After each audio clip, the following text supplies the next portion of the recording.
We're recording now. Great. So now, do you guys know of any other participants who are going to be a part of this today? I did not definitely hear from anybody who's definitely going to be a part of it, but I heard some excitement, some chatter. Yeah. Sounded like they were going to be. So. Okay. Do But you if we're guys? recording it, they can listen to it later. Yeah. So we're do you want to? What do you think? Should we wait a minute or two more, or should we just Maybe get going? it wouldn't hurt to wait another minute, maybe. Okay. How's the movement going, Dave? Say that again. How's your move-in going? You're moving into a new house. We're not moving yet. We're trying to get. We actually did the. We did move in a couple of people into their houses in Boston, so that's Okay. all completed, and now we're just trying to get the house that we've been living in. I'm now hit the recording, and we're moving here today. I'm excited that everybody that's here today can be a part of this, and we also are recording this session so that the other participants who were with us in Philadelphia can access this information. And just wanted to make everyone aware that um, if you need to contact me directly, I'm Dave McNaughton, and my email address is j.davidmcnaughton@gmail.com. I will.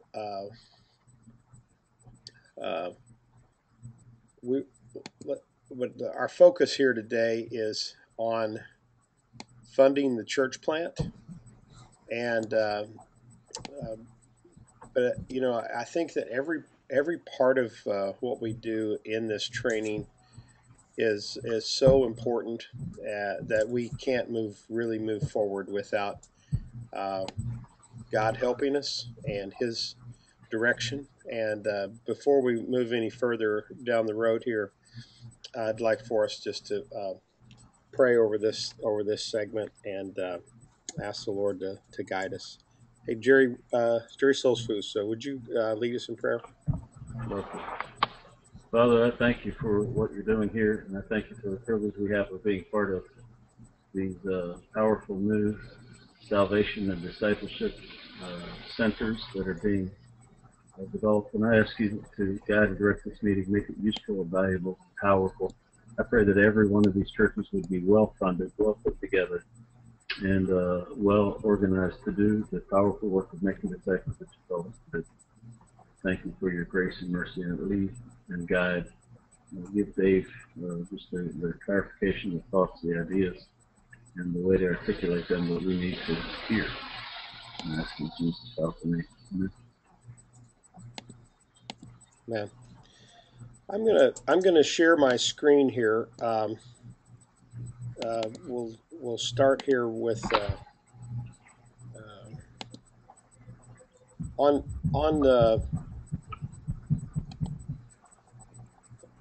on page I believe it's 14 in the student manual is where we kind of put a comma in on that first session.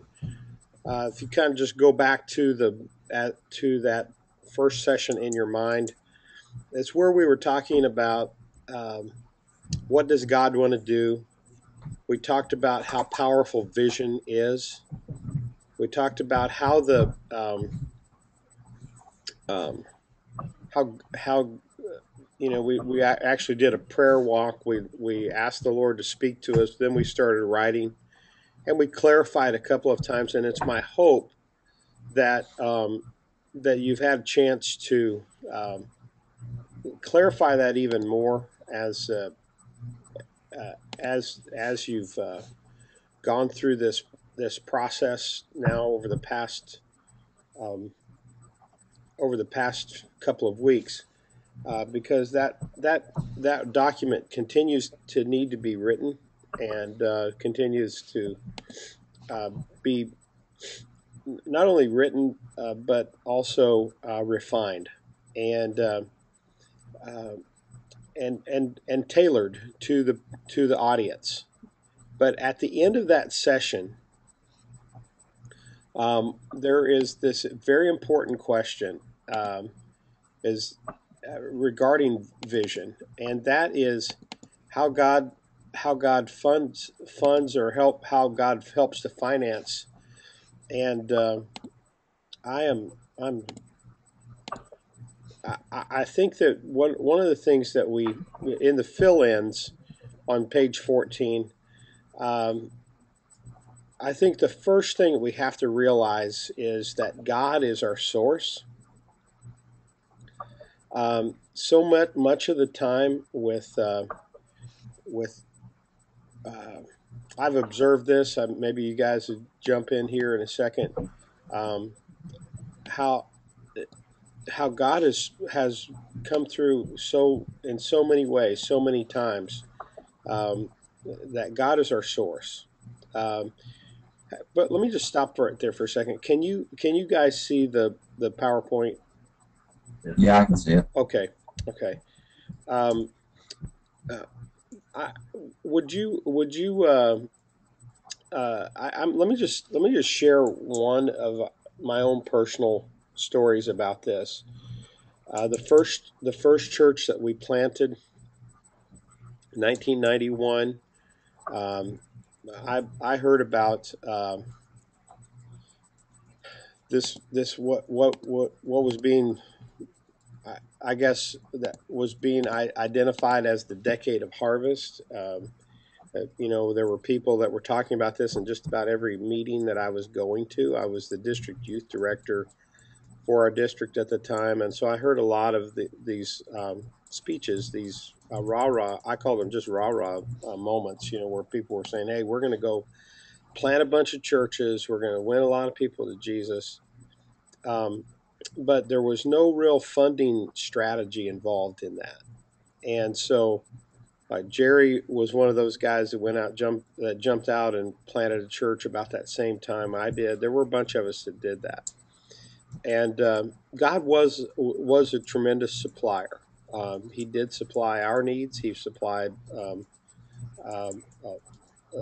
the needs of a lot of planters during that time. And I'll tell you, one of the things that happened for us was in um, our personal finances. We were able to um, have a few people who were donors that jumped in and were a part of helping with the startup, a few $1,000s, and then um, we had a couple of tithers that came with us from the church that we'd been on staff at, and so that was awesome.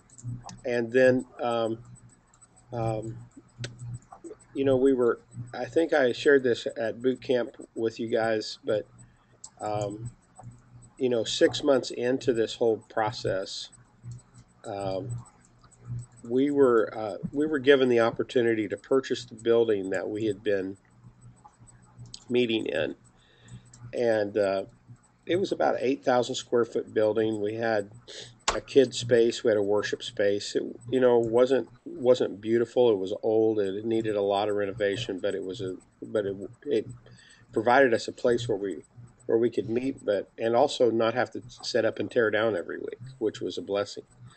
Um, and 6 months in, we were the board of that organization asked me to come in and talk with them because they were getting ready to make a change in their building. Long story short is they offered that building to us for $2.2 million. And actually, no, let me back up. They said that they had it on the market for 2.2 million. They'd had a cash offer for 2.1, one from a Hindu group, one from a Muslim group. This group was predominantly Baptist, who owned this building, and they said we just have determined that we want someone who's going to preach the gospel in this building. Um, they said so. We think that we have a really important job here in making sure that someone who's preaching the gospel is in this building. we want to offer it to you guys for $750,000, which was a blessing. But we at that previous just it was probably worth 2.2 million on the market at that time, um, in that environment at least.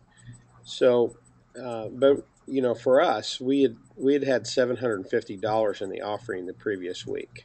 We had about 75 people showing up on a regular basis. Almost all of them were brand new believers. No, there was very little tithe base. We had a few people, and about a year later, after a series of circumstances, that building was basically we were able to purchase that for $300,000, and some of that was financed by that organization. Um, we saw God provide so many different ways, so many different times for the church, um, and for the and for us personally as well. Um, so here, I guess that's the beginning point, is that people are not our source, but God is our source. The second point is that God uses people. People are the conduit. They're how the money, the resources flow. Um, and I think one of the things that we have to keep in mind is one of the things that we really have to keep in mind is that it's the mission that is what is being funded. These are the fill-ins in your notes here. God's the source. People are the conduit. The mission is what's being funded. As we think about funding, it's not about as much about us as it is about the mission. Now we know that we're a part of that mission, and we need to be funded personally, but it's a greater picture than just us. Um, eh, the second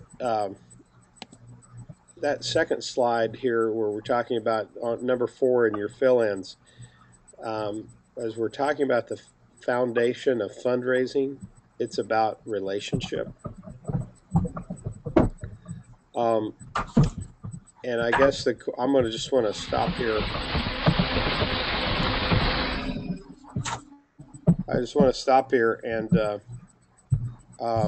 ask you guys to weigh in on this for a second. First of all, on those first three, um, any thoughts about God the source, God the uh, what, are you guys Yeah, hearing that Dave. sound? Every one of them are different.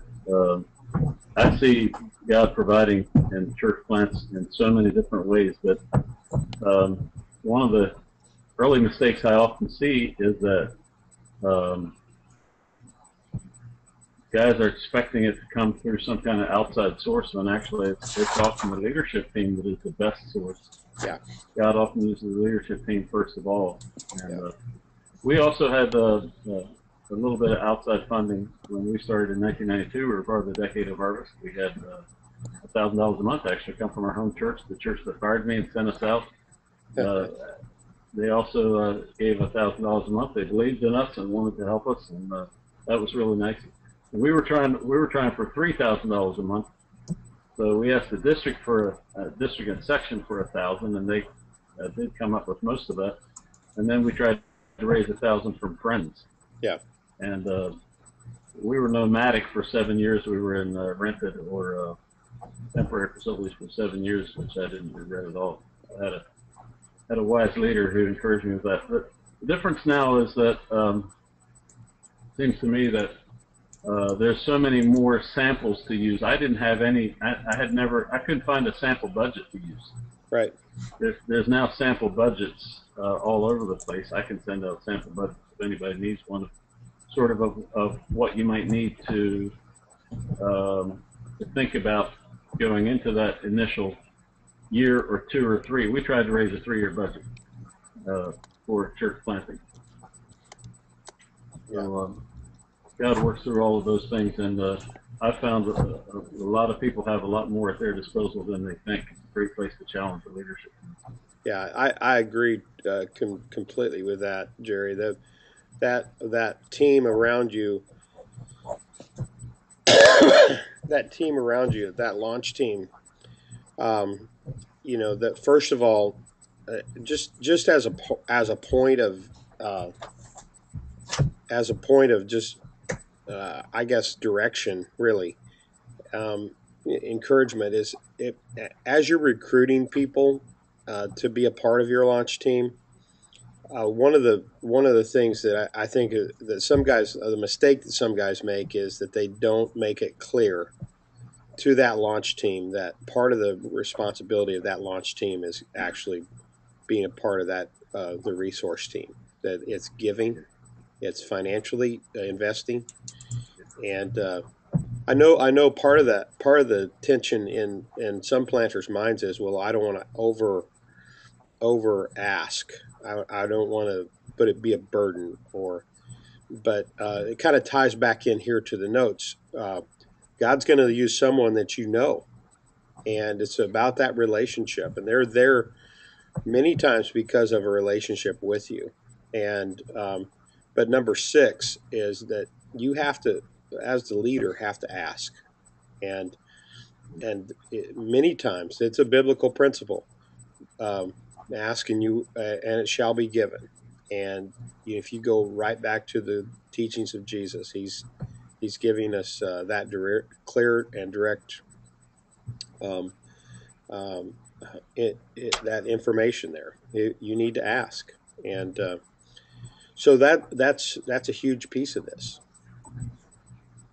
Great. There's a resource that I just wanted to make planters aware of. Jerry, you mentioned the um,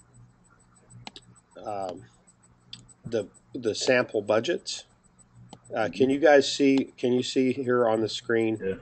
Um, Yeah. this resource is a PDF that has come from Casey Graham. It's That's great.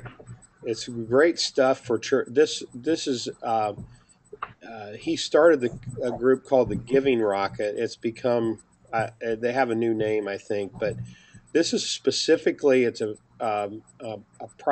product that they make available um, to church planters just for helping to raise their support. I have not seen this, but I love his stuff. We use him Yeah, constantly. I just found this a couple of months ago, and this is the first time I've actually talked about it in this session. I will I'll send Jerry, I'll send you the PDF link on this, Yeah, that's great. and it's about 30 pages of basically a guide to fundraising for kind of a step by step. Mm. The here's the 3 seasons of being fully funded. Kind of going back to five reasons why you should raise money for your church plant. I think that a lot of guys are really worried about this. I mean, they're really worried that Yeah. do I have the right to raise funds, or should I raise funds for this plant, or or should we just tough it out? And so the first thing he says is fully funded plants reach more people. Should you raise money?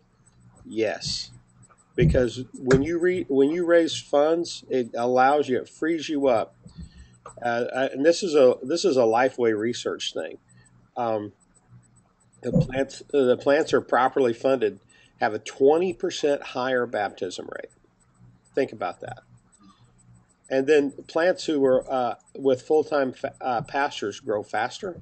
So if you're able to raise funds for that, there's a it's not. I mean, it's not a guarantee, but it's definitely it makes sense. The more money you have, the more ministry you can do. Um, there's and then number four, fundraising will prepare a planter to guide his future church toward generosity, and this is huge because let me just tell you just a Yes, honey, you downstairs. personal story about this is that there are two church planters almost almost in the same town, so within a few miles of each other. One that I would say has an abundance mentality. They're very generous, and one that kind of has a poverty mentality. And they're trying to reach the same group of people. Um, the guy that has an abundance mentality is very generous.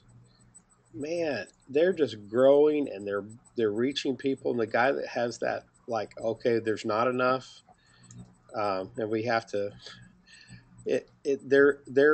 They're making it, but they're not making an impact nearly like this other church and the same town, same soil, reaching the same group of people.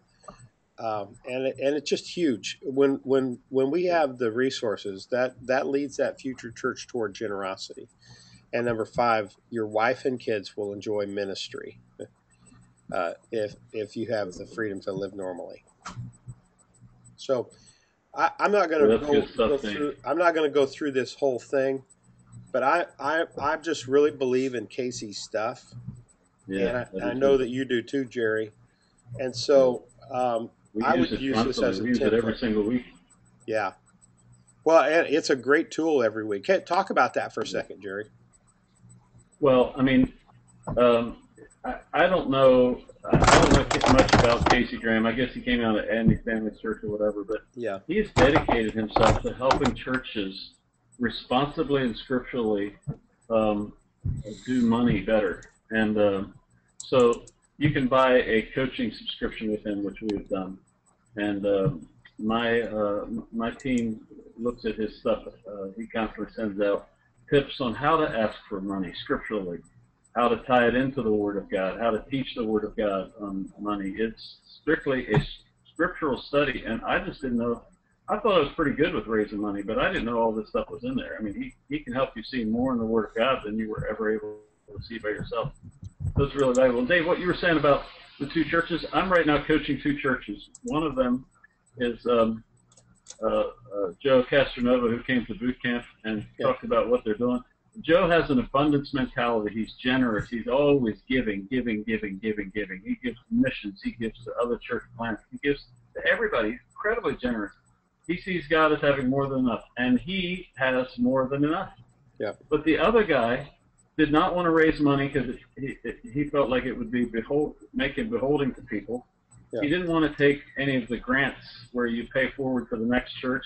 Yeah. He didn't want to do that, and so he's essentially not tithing because he can't afford it. He's not giving commissions because he can't afford it. He's not growing because he can't afford it.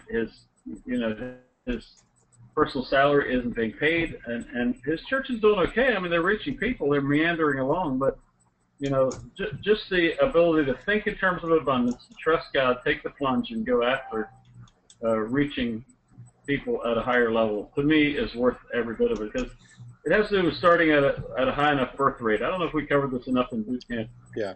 But birth rate is like a baby being born.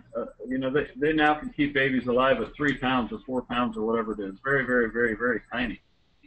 But it's very difficult. And you have much further to go until that child is healthy. And there is a birth weight under which they can't even function. A child can't even function or thrive. The same thing is true with the church plant. If that thing is birthed too small, it's very, very hard for it to function.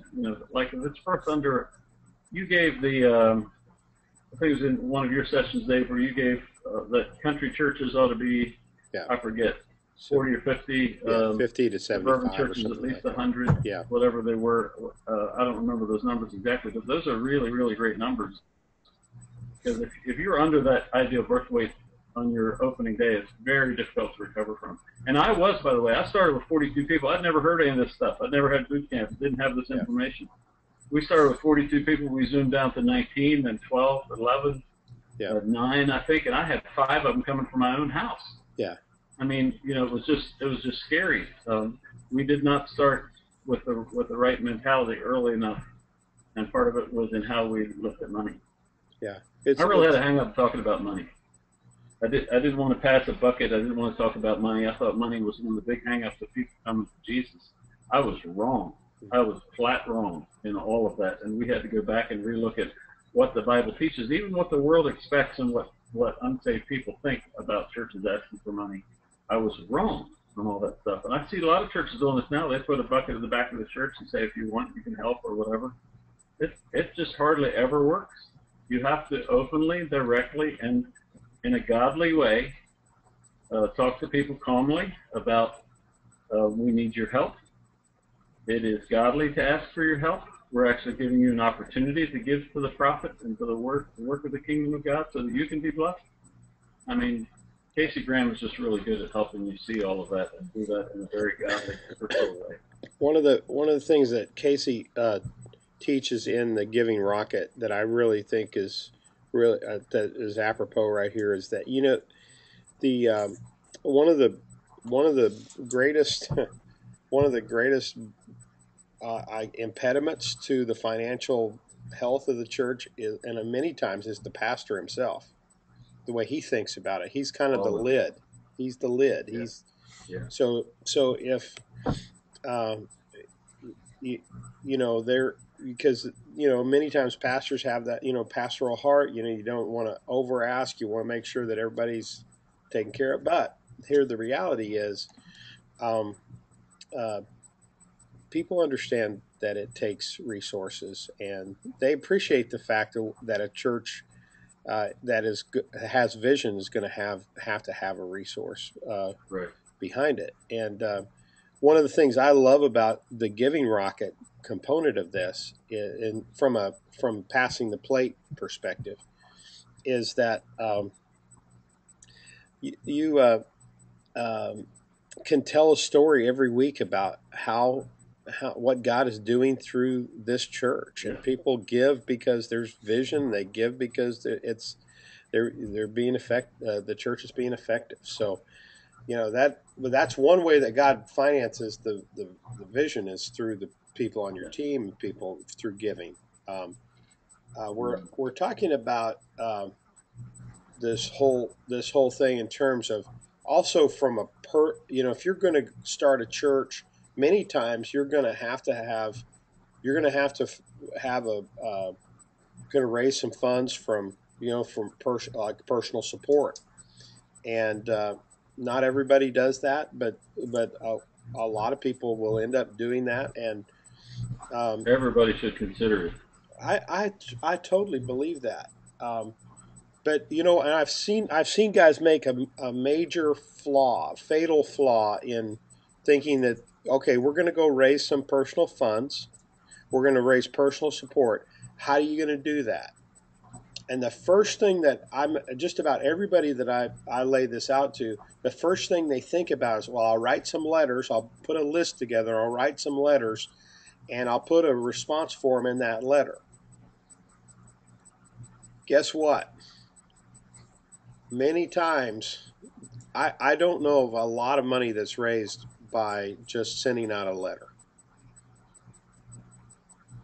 There is some, but I'm going to walk you through here in the next few minutes on how to ask, because we're talking about you have to ask, but now the how to ask. And part of that, is it how are you going to ask? Is it going to be through a letter? Is it going to be through a phone call? How's it going to happen? The in your fill-ins, the first thing I want to encourage you to do is um, ask it, for a face-to-face meeting. Make how to ask for number one, face-to-face. And you might say, well, that's pretty challenging because I live in Philadelphia, and all of my donors that I would have on my list are in Florida or wherever. There I'm in Ohio, and everyone that I know is in Michigan. Well, I guess my question is if they're um, if you were to get, let's say, $100 a month from one person, that would be $1,200 for a year. Would that cover your expenses? Probably so. to make a trip to go do a face to face. I mean, yeah, I mean, you have to be a good steward and all of that. And I think that there are some people that will. I'm just encouraging. Let's think about the best. I'm talking about best practices now. When I'm uh, when I'm asking for a, uh, a donor to come on board with me, I want them to feel my heart. I want them to see the information and connect them to God's heart. So let me just walk you through real basically kind of the steps of that face-to-face meeting. Um, uh, it's in these are kind of fill-ins in your notes. It's on the PowerPoint. How to have a how to ask. So it's connect them to God's heart. Describe the compelling problem. Describe what's stopping the problem from being solved. Explain what you're going to do to provide a solution to the problem. Ask them to partner with you in solving the problem, and then give them options. Okay? Now, that may seem like a lot of words. Um, can I? Is it okay if I just kind of walk you guys through an example of what we're talking about here? Yeah, Um, absolutely. I Okay, so I'm not trying to raise money from you guys today. Okay, all right. What I'm trying to do is uh, give you an example of what this would look like in a face to face meeting. I prepare. This is my actual. Can you guys see that picture of Boston there? This is my Yeah. actual presentation that an actual new presentation that I'm developing right now. I've made this presentation a couple of times, and there's a couple of tweaks in it that I want to make because I think that it could be better.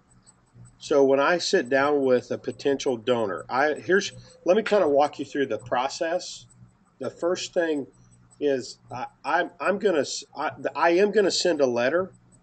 It's going to be email or written, and it's going to say, "Hey Jerry, it's been a little while since we've talked. I'm going to be calling you in a couple of days. I'd like to bring you up to speed on what we've uh, on a new thing that God's laid on our heart. I just want to give you a heads up. I'm going to be giving you a call. I'd love to set up a time for us to meet face to face." Okay, that's my letter. It's about a paragraph long. Um, I might put in there, "Hey, we're going to Boston," but I want to just that's about it. In the phone conversation, I'm not trying to raise money over the phone as much as I am. Hey, I'd love to. I can talk to you about what we're doing over the phone, but I'd love to carve out a bit of time for us to, maybe over coffee or lunch, to kind of walk you through what we believe God has called us to do. All right. So we've sent the letter, we've had the phone conversation. Now we're sitting face to face across from each other. I do this. Some guys like to do it on a flip chart. I just do it here on my from a PowerPoint, either iPad or whatever. But here's the first thing that I do. This is my favorite picture of the city of Boston, where God's called us back to Boston. We started our first church there in '91. We were on staff, um, in the Boston area before that. God has placed a supernatural love for us on this city, um, and I appreciate the opportunity. This is my favorite picture of the city. Um, it just kind of just gives you the feel that this is whatever. So when I say to you, here's my first question: is when I say Boston to you, what comes to your mind? So let's just work on this for a second. When you see this picture, what comes to mind when Jerry or Randy when I say the city of Boston? Northeast, lots of unreached people in the Northeast. Lots of unreached people. What else, Randy? History, a lot of history. Lots of history. The first thing that comes to some people's minds, like I've had people say, "Hey, we went on vacation there. There are a lot of great Italian restaurants there. My work sends me there once or twice a year. Some of the great sports teams there. Hey, my kid wants to go to college there, or my niece went to Harvard or MIT or Wellesley or Tufts or BU or BC or and they go through this list. Or when I was a kid, I loved the Celtics or the Red Sox, whatever. So there's a ton of things, but what I'm trying to do is help them connect, make some sort of connection, right? Not I'm not just talking. I'm so when you're making your presentation, you're trying to make that face-to-face connection, okay? But not only you want to make them a connection with the city, you want to what's the need? What's the big? So the going back to the uh, uh, what here's you want to connect them to God's heart and to that to that compelling problem. What's the Jerry hit it already.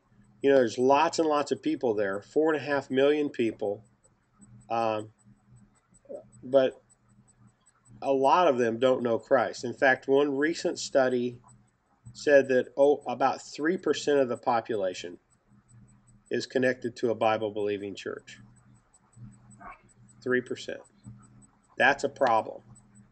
Okay, so what I do is if that's a huge number. It's one of the most unchurched cities in America. I just got to break it down like this. It's back up. I'm one of the most unchurched cities in America. Um, because it is there is a strong Catholic presence. They know some about religion, but that many of them have had a negative experience with religion. So there's a lot of hurdles. There, thousands and thousands. What that number means though is that thousands of people are living without Jesus, and they don't know that He came to set them free. That's a problem. Um, so 3% of the population goes to church or says that they're a part of a church. What that means is because that's 4.5 million people, that group of people could fit into this stadium. That's the University of Texas Stadium with standing room availability. The actual seats for 101,000 people. Now, if I'm going to do this presentation outside of Texas, I don't use UT. Okay, I use some other place. But if I'm in Michigan, I show them the Big Blue Stadium or whatever. But it's just this is a visual to let people understand. What does that mean? That means just a handful of that 4.5 million people. Uh, what that means is that 4.5 million um, would be that number of stadiums. That Boston would be that number of stadiums. That'd be 45 stadiums. But on any given Sunday, the lights are on in only one of those. See the top left? The rest of the 44, the lights are out. How are we gonna make an impact? What is stop? What's the solution here? Well, I believe that the solution is what God has called us to is to plant many new churches in the greater Boston area. And you might say, Dave, have you ever looked in the mirror? You're like 50 years old, and guys in their 50s aren't planting lots and lots of new churches. And I say you're right, but here's one response to that is that I do think that the Bible does say that in the last days God will pour His Spirit upon the young and the old. The old men will dream dreams, young men will see vision. And I've been involved in planting since I was been in my 30s, and I still believe that God wants to do something incredible in Boston and all through the Northeast. So we're not going to just plant one church. We're dreaming this big dream, and we're dreaming that God will raise up a multiplication movement that will change the world. That 3% will turn into 6% and go beyond. We're believing God for a dramatic impact on the culture. And the way that's going to happen is that we reach more people, that we multiply disciples, and that we multiply leaders, and we multiply churches. And so it's not going to be one 50-year-old guy going planting one church, but it's one guy investing in the next generation who will multiply through that number of people. It's, we're starting this new journey with our family. The guy on my right in that, I'm in the middle. The guy on my right is the lead pastor of this first plant that we're working with. But our dream, he and I are dreaming about a dream of planting dozens of churches in the Boston area that will connect to each other. So why? So here's where this presentation isn't completed. So why isn't this being solved? Okay, number one. Um, Number one, it's the environment. The ground is hard. That's one reason why that's not being solved. Uh, Many times when people are looking to go plant a church, they're looking for the fastest growing suburb. Um, this is not the fastest growing suburb. But it is a needy place. The second reason why it's not being solved is many people have gone there and tried, and I believe that there have been flawed strategies where people went up against the culture in a negative way. But we learned when we were planting there before that there are many things that, like the family first culture, is very powerful, and we would like for them to be able to see a, uh, a a church that is interested in the community, that's interested in helping people connect to a great cause, but also to Christ as a holistic thing, something that's not going to separate you in many ways. But then the third thing is, and I don't want to belabor this, but I'm just giving you an example here. And the third thing is resources. So why it's not being solved is the environment, hard ground. Two, flawed strategy. Three, resources. It's 3 times more expensive to live in Boston than it is in Dallas. And what that because of that, we're asking for God to help us raise up a support team of people who will come beside us, and that's why I'm here today. And we're believing God for people who will stand with us for maybe some will be 50, some will be 75, $100 a month. I'm hoping that and some can do more. Um, but that's what we're building as a monthly support team strategy. Okay, so that's kind of what I'm talking about here is when you're doing that face to face. Does that help at all? Yeah, Dave, where do you get your statistics? Where do What's I your get? favorite place to go to get your stats? Man, How many people in the yeah, region? How yeah. many don't go to church? Well, I start with Barna. I did a bunch of stuff with that, and then went to um, there are um, Tom Clegg. It has done some work in this area. There also are a number of other. When you drill down on Barna research, you'll find other people like David Olson who have done extensive studies, and then that 3% one came out of Vision New England, I believe. That was a local resource, um, and then the Bible.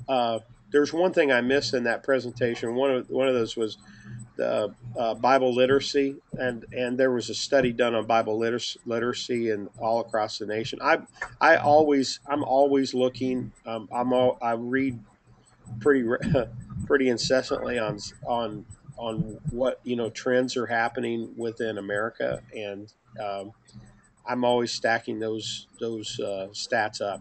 You know, I often Good use question. the American Religious Data Archive.com, which is a Yeah, nice yeah, it's a good one. thearta.com.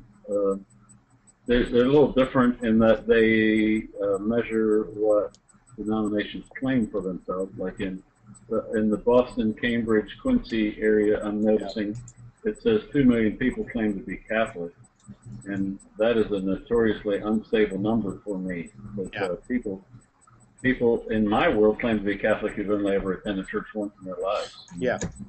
No, it's So it's that's not a true. decent attendance thing.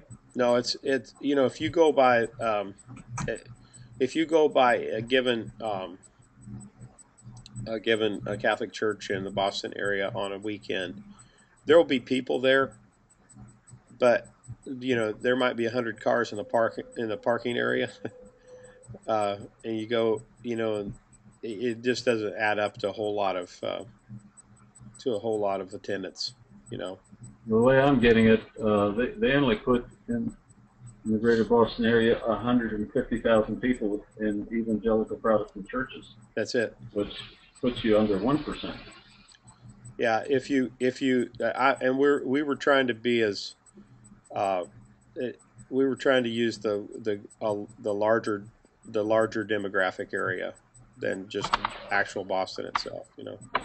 Another thing I try to do with the ARTA is you can compare it to any statistical analysis that you know. Like I always compare it to Adams County where I'm living because Right. I know Adams County the best, and then I compare it to my home county, which is Lancaster County, Right. because I know that second best, and that sort of gives me a framework for uh, any comparative analysis and how many churches there are in the two Yeah. or in the three counties. You can do those side by side on one screen in the ARTA, and I really like that That's as good. a way That's to that's a good resource. observe a trend. I think that that really helps, Jerry. Um, so any thoughts or questions on putting together a just a personal presentation? I really like that. I would say, Dave, in addition, you can't always. I have a lot of supporters that I've never once met with. Yeah. You can do some stuff with email and communicating with people. I particularly prefer email and Facebook Yeah. of people who don't meet with you. If you're consistent, if you are faith-filled, if you're visionary, Yeah. if you constantly help them to see how their dollar spent would somehow have some eternal results, people that love Jesus Yeah. love the eternal results of church planting because church planting can easily demonstrate great fruitfulness. You can talk to them about people saved even before the church opened. Yeah. That's That's really valuable. it's huge. Um, I believe in that. I think that one of the things that a lot of kind of let's fast forward here for a second, and you hit on something there a second ago was the guys uh, who are who are successful in raising a personal support um, keep their donors up to date all the time on a regular basis. They'll put a newsletter out. They'll give some sort of email. They'll post on Facebook. There's something going on because people need to know that there are lots of places for those dollars to go. And if they're passionate about people coming to Christ, like that's one of the reasons why we're saying, hey, in the first 2 months of this new church, 29 people have said yes, they were going to follow Jesus. That's big news. That's good news. Just an ongoing keeping people in the loop with information is huge.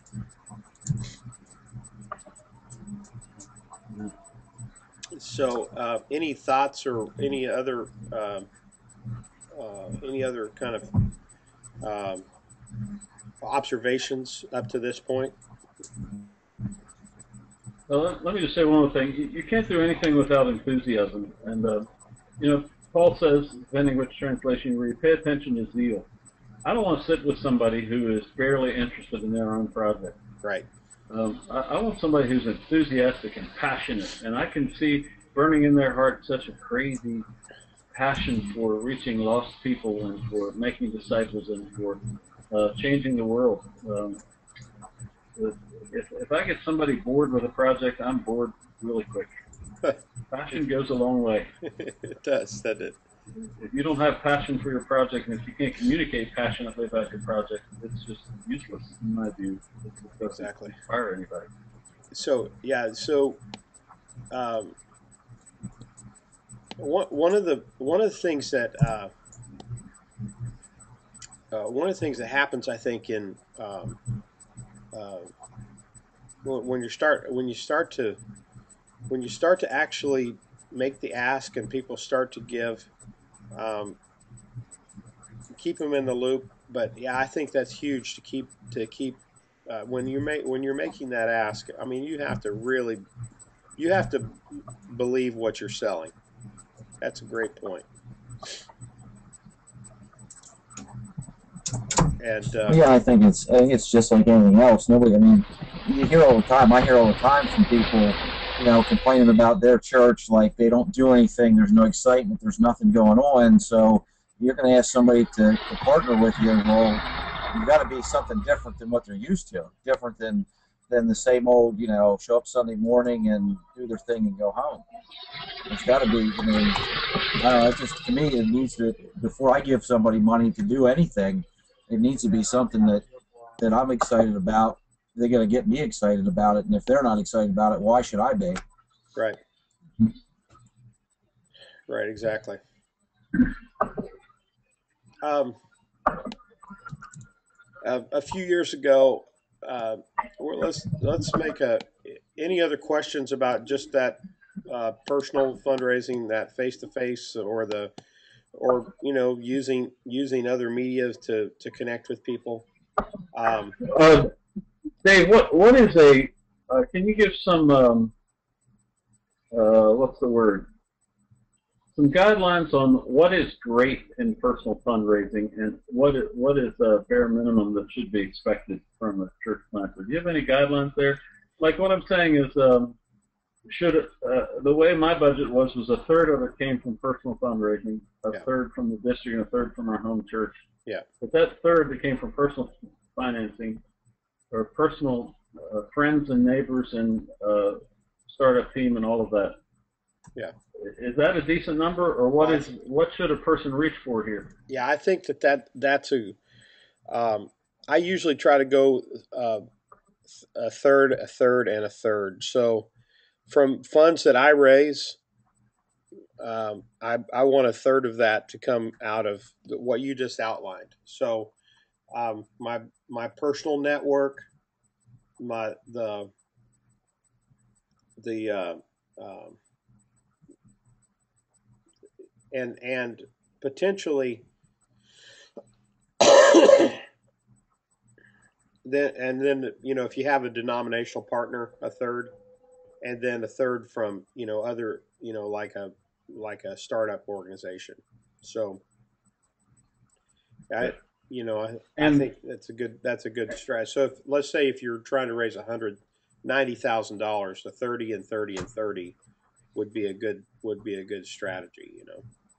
and the startup budgets usually range from what 60 to 150.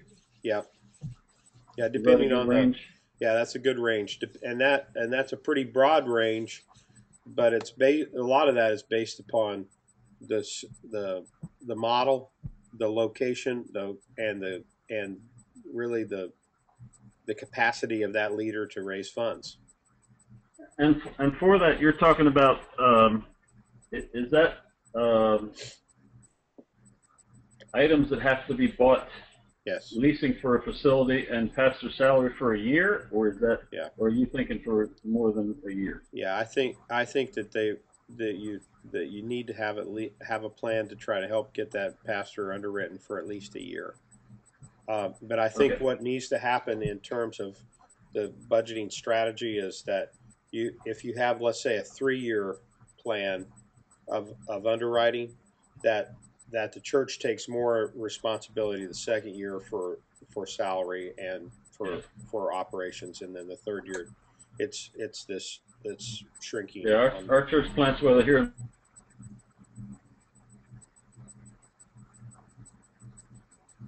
lost you there, Jerry. You may have frozen up. Yeah, I can still hear you, but yeah, he's froze up. I think his Wi-Fi might have.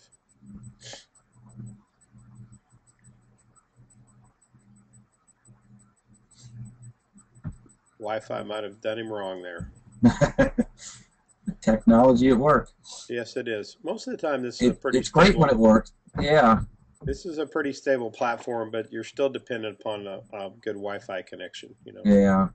Yeah, and I kept hearing some sort of interference. That's why I was wondering if it was like he had some, depending on where he's at, if he had interference going on. Yeah. Yeah. Well, we'll circle here for a second. He may have to jump back in. Yeah. Yeah, he's now. Yeah, There you go. I think you might be back in now. Yeah. How are you? What right now? Where are you at in the process here?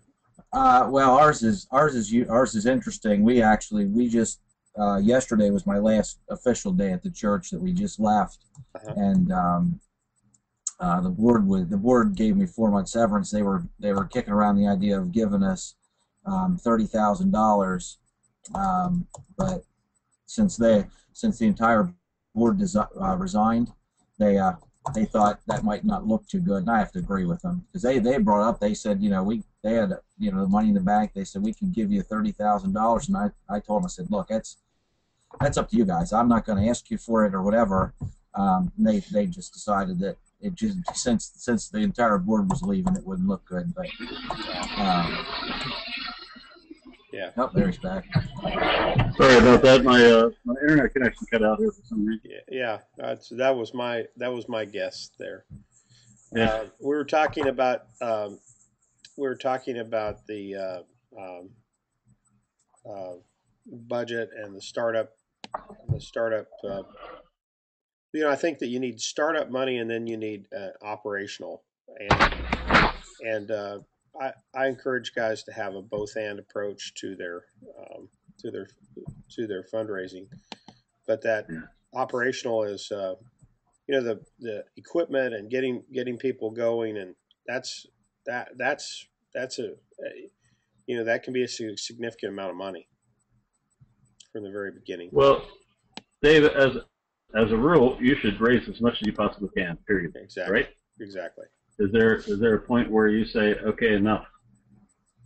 I've never reached that point for a startup because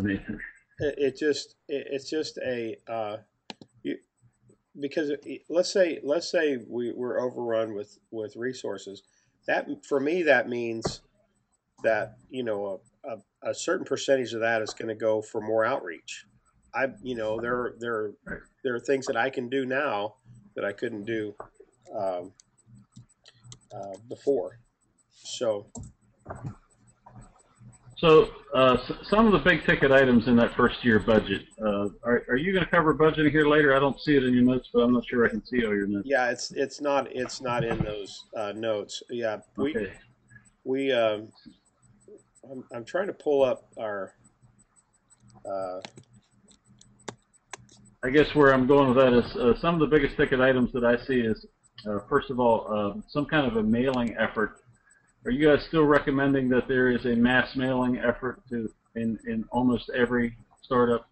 I do that. Going back to that session that I did at Bootcamp where we talk about the funnel there.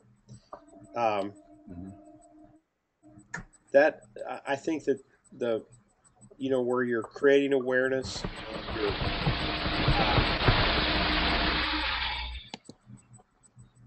where you're creating awareness for that the church exists. I think that's a great place for doing mailings, and I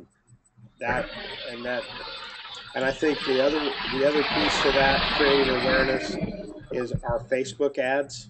And that's a lot less expensive, but very powerful. Yeah. Very, very powerful. Yeah. And not hard to do. Not I mean, hard anybody to do can at all. do Facebook ads. Yeah. Of course, if you have somebody that's really good, that's wonderful. And by the way, Joe Castronova's that handout he gave was the best I have ever seen. He had the best lineup of ways to get the word out inexpensively that I have ever seen in my life. It is fabulous. Yeah. Somebody could use that. Almost anybody could use that as sort of marching orders. We're going to do this, this, and this. So we're going to find these things. His thought process was the clearest I've ever heard, and his results were the largest I've ever heard. Yeah. At least in the Northeast for that. So I want to encourage church planners to really use that material. If you don't have that, email me. I mean, if you lost it or you can't find it or whatever, email me. I'll do my best to get it from Joe or recreate it or whatever. I've got it right here on the screen. It's really valuable stuff. So Joe on in his marketing, they did Facebook ads, posts, pictures. They did a post-launch party with the barbecue. They did mailers to 30,000 homes 3 times. There was a write-up, a press release, and then 3 or 4 of those, I think, press releases. Yeah. He actually hired my daughter, who is a journalist, and hired my daughter to write press releases. She doesn't cheat, by the way, and she is a fabulous writer. She'll be available to do more, I'm sure.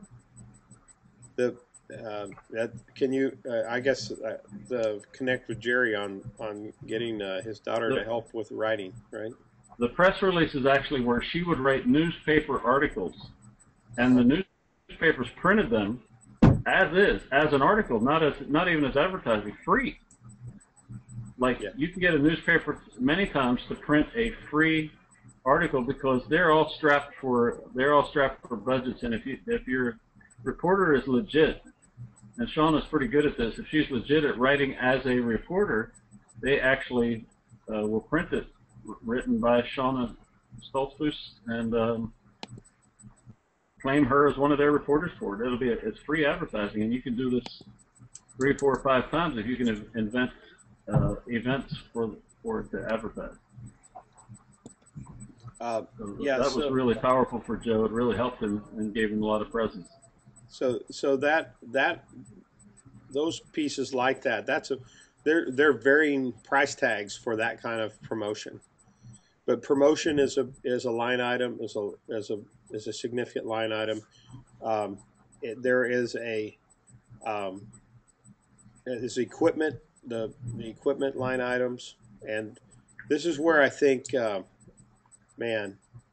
what I think the best way to say this is you want to do it well, but there are ways to do it well and not have to spend huge money here. There are ways to save resources on that equipment piece.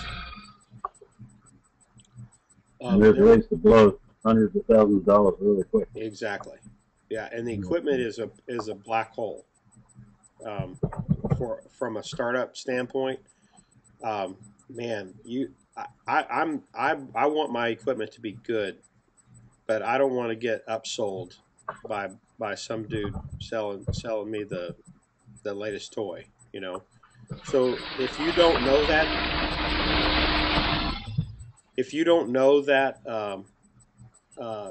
that business inside and out, there are people that you can access that can help you with that. But yeah, so you can blow a launch budget just on buying equipment, and very quickly. So yeah, I think it would just be very conservative when you're thinking about, okay, what do we need? What would we like to have? That's good.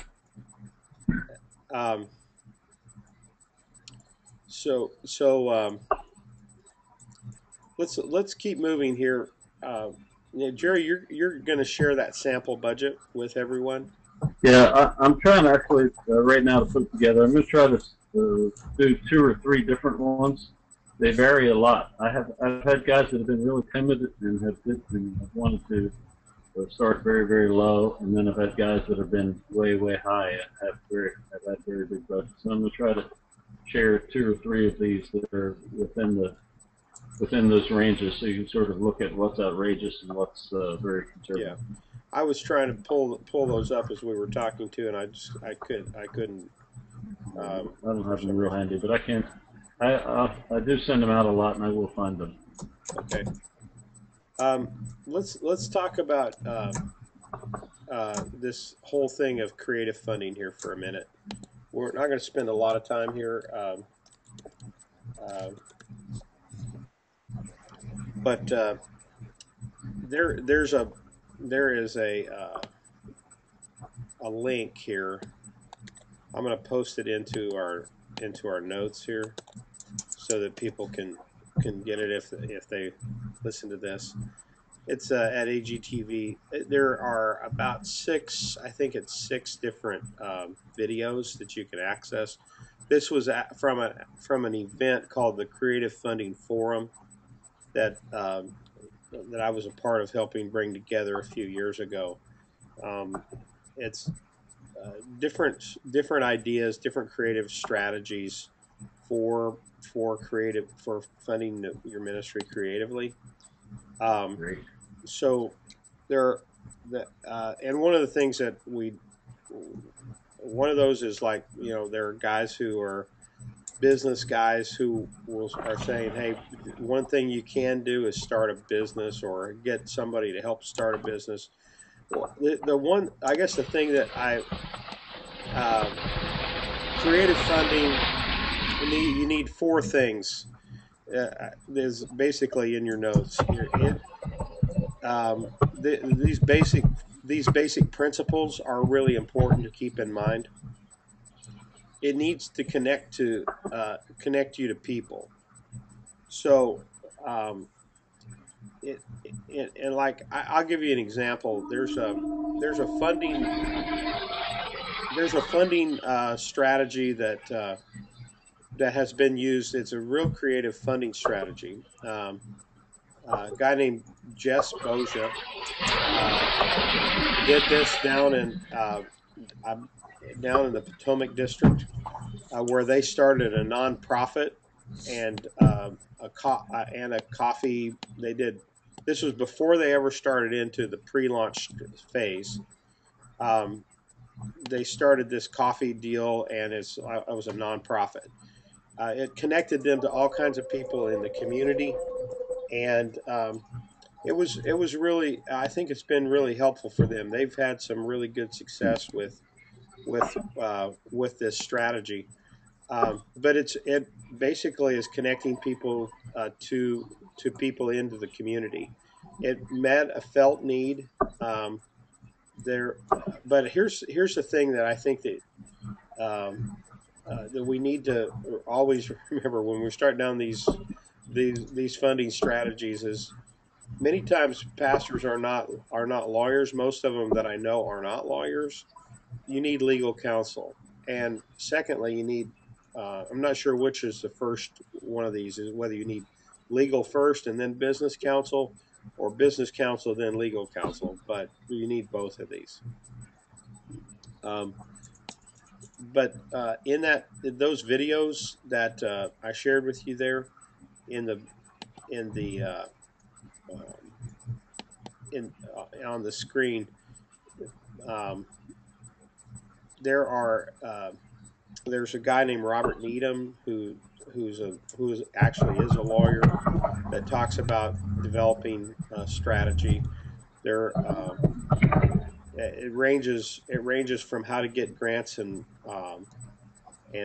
some kind of those creative funding streams like grants and foundation money to starting a business to starting um, um,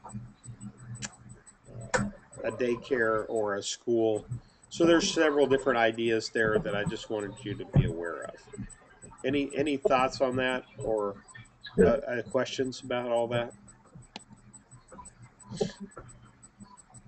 Those are good. I know Jeff Posey really well, and tremendous leader. He has a tremendous idea. I don't know how reproducible it is, because it really was wrapped around his personality, but it was a Yeah, fabulous idea, yeah, and it's worked incredibly well. and I think that's the thing that you have to realize is that every one of us has a different set of skills and abilities, and you have to find something that fits who you are, and that's a perfect segue into this next segment, because um, one of the ways that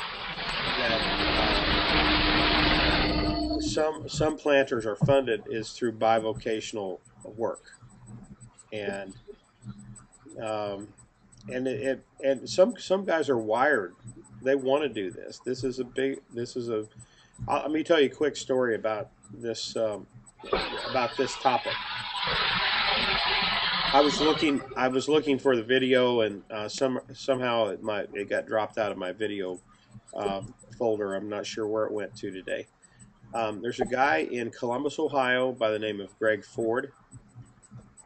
Greg planted in Columbus in 3 years ago, and is doing exceptionally well, like really well there in Columbus. Um, they have He went there with a team. The plan for the entire team was everybody was moving there, was going to find a job in the community. Like some of them found Starbucks jobs. So Greg was a college athlete. He played football in college, and he works out. He's a workout guy, and so he went to the local uh, workout facilities, and he got a job at a health club as a guy, I guess a manager at a health club. And his job was to open the health club every morning at like 5 o'clock or 4:30. What started happening was he started, as guys would come in, he would hand them their towel. They would talk to him about, hey, how's it going today? What are you doing? What are you working on today? These are business people in the community that he was actually getting to know as he was working there at the health club. And it opened up doors of opportunity for him to tell them what he was doing additionally to than just working out. And he's a workout guy too, so he would work out with them. He would, there were opportunities there that because of his skill set. We talked about Jess and his skill set, but this fit Greg, and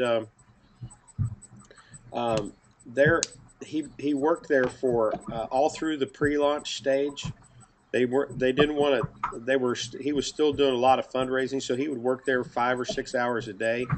So then the rest from noon on, he would have the rest of the day where he'd work on the church plant, and it worked really well for them. He got to know several hundred people in the community just because of that job, and it was a fantastic thing. They're still reaping the benefits. He's no longer working there. He's a full time pastor of this thriving church plant. It's just rocking in Columbus, Ohio. But they're but they still have connection with those guys in that from that health club. Um, and I think if we tie this back to there are some people that have skill sets, and I think that one of the things that if I were really encouraging people to think about this and go down this path is going back to just that set of notes that I gave you there. The number one thing, if you're a church planter in a community and you decide that I'm going to get a job to help fund this, it needs to be something where you're going to connect with people. Uh, uh, it, I know that some guys drive buses, or they'll they'll drive a school bus, or that's it's flexible, and that's okay. But man, if there's a way to get to know the people in the community, that's huge. and connect to people, and then meeting the need. The the felt need piece to that was, it was interesting for Greg because he had an opportunity to connect to people who would never have gone through his church doors and actually talk to them about some of their life issues. And it's almost like a chaplain in some ways, when people find out that you're a believer in the workplace, some amazing opportunities pop up. Um, one of the things that we have we have done, from a personal standpoint, is my wife and I started a business during our church plant, our first church plant. Our, our personal business was office cleaning, and we had some houses, but we would go in and we would, early morning, 5 in the morning, clean offices. But then we also had these connection points with all these business people. We were business owners in the community as well, and that opened up a lot of doors for us. What did you guys do, Jerry? My wife and I each started a business. She started selling lawn furniture across the street from our house because she wanted to be a stay-at-home mom, and she needed something to do that she could do out of the house. Yep. And there was an empty lot there. Guys just worked it out. We happen to know a lot of Amish lawn furniture builders, and we connected with one of them that had been a former Amish pastor of mine, and he sold us lawn furniture to sell there. And I started a computer business. I was building and installing and training people on how to use computers, early adopters. Yeah. Back in the day. So this was early 90s. And, wow, that was early adopters, man. Yeah, I was building XPs and APs, and IBM Battle XPs and APs way back. How much hard drive were you selling in those days? Was that high-end 40 gig, right? 10 megabyte hard drives were amazing in those days. Yeah. That's way back. You couldn't store one single file on the hard drives we used in those. And I would build menus and stuff to automate and make things easier for them, do some basic programming. Both of those were good because one of them brought people to our door that my wife could talk to, and the other one put me in offices. Yep. And put me around people, many of which are still part of our church today. Wow. So both of those helped out, and we did them because we were afraid we wouldn't have enough money left over.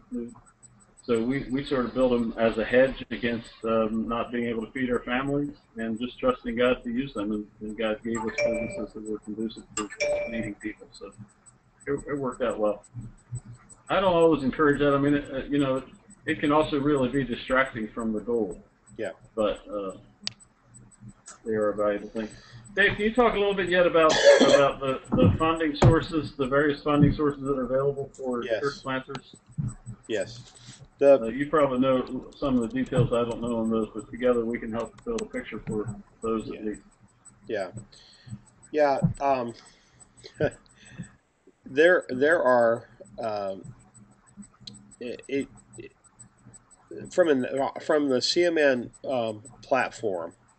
So the National Church Planting Group of the Assemblies of God, Church Multiplication Network, was started a few years ago with this idea that came out of a study with Ed Stetzer and the heart of the Executive Presbytery and Dr. Wood. And the question was, how can we make our plants more effective? How can we make because what we knew what was happening was church planting was generating a huge number of new believers in the movement. There's just lots and lots of new people coming to Christ. But how do we make that more effective? And so there's a study that was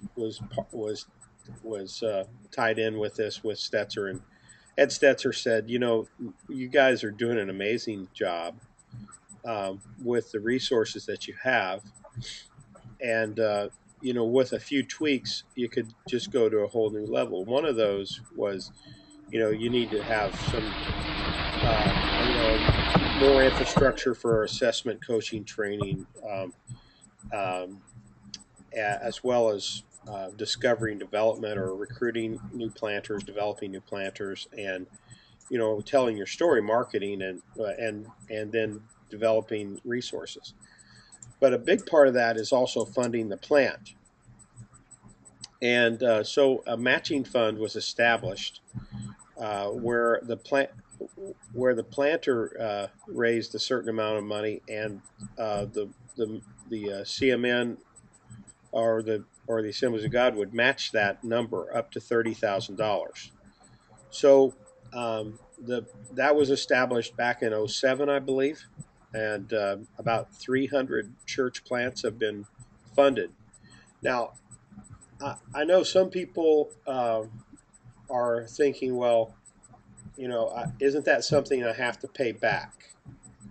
And the answer to that is no, you don't pay it back. You're paying it forward to the next planter.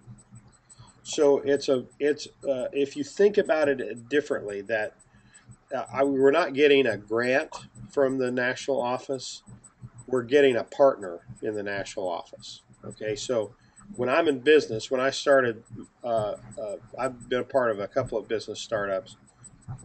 I had I have there one of those was a partnership where one guy put in this amount, this guy put in this amount. We both shared in the resources. That's a partnership. This is what the CMN matching fund is about. It's about a partnership where you raise a certain amount, your partner brings a certain amount to the table, and together you're moving forward to plant the church in your community, but you're committing in that partnership to help plant churches on an ongoing basis. So here's how it works. You raise your 30,000. The national fund matches that 30,000, so you have 60,000. Now we've already said that most of that's just startup funds. Okay, we're not talking about that's probably not going to fund you as a leader. That this is for the startup portion of the church plant. What's the requirement to access those funds? Number one is that you have a parent church, that you have someone that will stand behind you, that will partner with you, that will say yes, that we're behind this. Secondly, you have that parent says that not only endorses it, but there's an assessment of some sort that says, hey, we believe that this person has a strong possibility of making this a success. Now, let me just say this about the assessment piece and the pieces that tie in with this, with qualifying for this. I've heard guys say to me, well, that's just a bunch of red tape. And I would just say, no, it's really not. Because what we're trying to do is help you, set you up to be successful. It's not to make this red tape. I mean, this is as streamlined as it gets. Okay? So here's how it works. And they really are great tools of success. Those each one of those are great tools of success and absolutely essential. Yeah. So you have a parent church. You have an assessment. You also do pre-launch training, like a boot camp, like some sort of pre-launch training. What's cool about CMN is that they are willing to say they'll work with the parent church to say, okay, if you want to do the pre-launch training in another venue rather than the one that we provide, we're okay with that as long as you sign off on it. So it's not about command and control from a national church planting group. It's about CMN is saying, hey, we want to see that church planted, and the best way to see it planted, we believe in the local church. We believe in the power of that local church, and that local church partnership is huge. It's a key to all of this working. Okay, so there's pre-launch training, there's an assessment, and then there's you agree to coaching, and you have a coach not only through the pre-launch, but you're saying, yeah, I'm going to continue coaching, and then you replenish the funds. You pay it forward to the next planter. So how that works is that they're asking every church plant that accesses the fund to commit to, number one, to giving 10% of their income to missions. Okay, of that 10%, they're asking in the initial stages, half of that to go back into, or back to pay it forward to the next planter. So you're investing half of that tithe of the general tithe income, half of that tithe going back into church planting and helping the guy that's right behind you. So they're not. It's not like this major, like you're going to go in the hole kind of thing. It's saying we again, that 10% figure is, that's actually setting you up to be healthy, setting you up to be successful, because we know that churches that are generous and give to missions are many times more successful than the ones who are that hold back.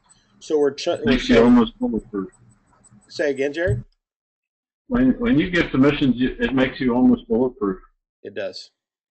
It really does. So 10% going to missions, half of that going to church planting, the other half wherever you want to send that. So it's not saying, hey, you have to commit to these projects or these kind of things. No, it's none of that. It's about giving that portion to missions, half of that going back into church planting. Now, when you replenish, when you pay forward the 30,000 to the next guy, what the CMN is asking for is 1% of that fund, giving 1% of that 10% in perpetuity on an ongoing basis into the CMN Church Planting Fund on an ongoing basis, which helps plant more churches, by the way. Until you grandparent a church, you would be released if you wanted to quit doing that. Let's say, is there ever a point when I stop doing that, giving to the CMN Fund? Yeah, if you want to be released from it, you can. After you grandparent a church, so you parent a church and help that church parent a church, and you replenish the funds, yeah, you could be released. But most of the people that I'm talking to who have paid it forward, there are, I think, 15 or 16 plants now of the 300 that have paid it forward. Most of those are saying, why would I ever stop giving that 1%? Because, man, this is good ground. It's look at all the souls that are being saved. Look at all the people that are being transformed. So that's that. So, but that is a possibility. You can't. It's not like a forever. And in the life of your church, you never break away from that. If you want to, you can. So that's a great funding source. I believe in it very strongly, and the one of the things that I love about it, I've hit on it a couple of times, is it's not a cookie cutter. You don't have to fit into a certain mold of plant to access this fund. Like some organizations say, we're going to fund you, and they have a similar model of funding. We'll fund you, but you have to be this kind of plant. We're very prescriptive in how we give the money, and that's okay. I'm not saying that's bad, but we have a huge diversity in this movement of rural and suburban and urban and ethnic, and the thing I love about the CMN office is that they were willing to work with the guys to create a way to be able to access these resources. So the CMN funding resource is a big one, and then in each district that you may be a part of a district that doesn't underwrite church planting. I know in Pendel there is a fund right now currently that is a matching kind of fund. Jerry, I'm not as familiar with that one. Yeah, but it's they call it 2020 fund. I'm not sure if you raise 20,000, they'll give you 20,000 in addition. And the first 20 that you're raising can be commitments from your tithers. There's a variety of ways that you can consider that raised. They want to know that you're all in and your people are all in before they invest. But I can easily walk anybody through that. Any of my any churches that want to be parented by me have easy access to that, as well as anybody who's connected to the district outside of me. If you're part of the Pendle Ministries network, that's a really good one. Yeah. Yeah, Always go there first. Yeah, you do go to Pendle first. Always go there first. Yeah. Yeah, I think that's a good rule of just thumb. so helpful. Yeah, They're I think so that's helpful, a great so rule giving, of thumb. so big part of a church's success, in my view. I don't know why anybody wouldn't. Although in a few cases I haven't for a variety of reasons, but I mean the doors are really open there at this point. Yeah.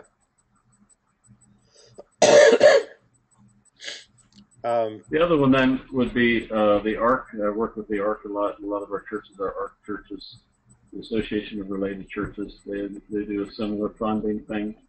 They're not my favorite currently. I think CMN is much more helpful and provides a better base in my view. But we do use the ARC a lot, and they offer a lot of outside help. Their training process is phenomenal, which is tremendously helpful. Their yearly events and major events around the country are tremendously helpful. They've planted 360 churches, I think it is, which that's less than Church Multiplication Network plants every single year. So, but they are increasing in number and probably will increase in number for quite a while. They're doing really, really great. I love them very much. Yeah. The thing I love about the ARC and the CMN is that you don't have to not be Assemblies of God and be ARC, right. So you can be both. And they're a great group of guys. Very great. Yeah, really worthwhile. I was just at the ARC All Access conference this weekend. It was phenomenal. Yeah. Probably this is the best one I've ever been to. There's just a fresh spirit of humility and passion for lost people, and tremendous reach across the board of powerful men and women whose only commitment is Jesus. Yeah. Very much. Yeah. It's a good tribe. It's I like having the opportunity to be to have some diversity and you like all of your AG guys can be a part of that, but you're meeting guys from lots of like independent charismatic backgrounds to some Baptist guys to whatever. Yeah, Caleb. Yeah, I mean they had Bill Hybels speak. They had Rick Warren speak this year. Yeah. There was a lot of more Pentecostal or assembly guys in the mix. Rob Ketterling and others. Just tremendous group of people. I'm really proud to be part of it. Yeah. And I was surprised, Dave, this year. It seemed like Rick Warren and Bill Hybels talked more about being led by the Spirit than anybody else did. Yeah. I love their I don't have all the theological underpinnings for all of this, but I think many times they're more filled with the Spirit than most of us are. So. Yeah, those guys are. It's amazing what God has done through those two guys over the last 30 years. It really is. Rick Warren talked candidly about losing his son in suicide. And, we all just wept with him. And, Bill Hybels was the best I've ever heard him. He was phenomenal. I ordered the download as soon as it's available on the 27th of all the sessions, but I'm going straight to Bill Hybels' session. I'm going to listen to it 4 or 5 times straight. It was just so helpful to me. Powerful stuff that I think I use every day. So ARC really does some great things, and I really like them as a funding source. And I know there's other funding sources out there as well. I just have not used anything outside of ARC or CMN or Pendle. Yeah. They usually all 3. Yeah. Yeah, and you actually can actually can leverage all three of those at different times too. So Right. I'm seeing less and less people doing that, but it is possible. yeah, right. And I want to say some of our guys on this deal are not sure they want to go AG. You don't have to go AG to benefit from some of the assembly stuff, church multiplication network, and even some Pendle district stuff. You don't have to commit yourself for life, is what I'm saying. You Yeah. take a step in their direction, and they're really, really generous and kind, and also kingdom-minded. So there's lots of different ways to do it. I'll work with you, each of you guys personally, as much as you want on these processes to get you through to the next level with whatever your funding sources are going to be. Yeah. Well, I think that you know, I know that you have an AG connection, as do I. You know, it's not, it doesn't. I'm not trying to do a sales pitch here. But here's what I do know, that it's a pretty open, diverse group. Like, Very. So that's why I like it. And it's it. And, I and don't have, a I don't have. recent new passion for lost people and Yeah, planting churches in reaching America is just so exciting for me. It's a yeah, powerhouse when yeah. it comes to those things. It's an unparalleled powerhouse. The other thing that I'm just always blown away by, how much impact around the world the network has. Like, you talk about being passionate about reaching America. This is that I love being a part of a group of people that's planting a church every 39 minutes around the world. Yeah, yeah, You know, that's really incredible. yeah. Well, we said 2 hours, and we left open some time at the end just for Q&A. So we're at an hour and 45 right now. So we because we didn't have a huge turnout on the actual live deal. We have some time here on the end, but if you have questions from this recording, and you'd like to connect back with me, or questions with Jerry, I'm sure everybody has connections with Jerry. But we also have the Facebook page. Feel free to That thing's ask great. questions. And Been using that a lot. yeah. So I that's about what I have here today, Jerry. Okay, great. Thank you very much, Dave. I really appreciate you doing this, and looking forward to working with you again. If you want to click off your record button, maybe we can talk a little bit about getting together personally for the coaching matter you talked to me about. Yep, sounds good. I'm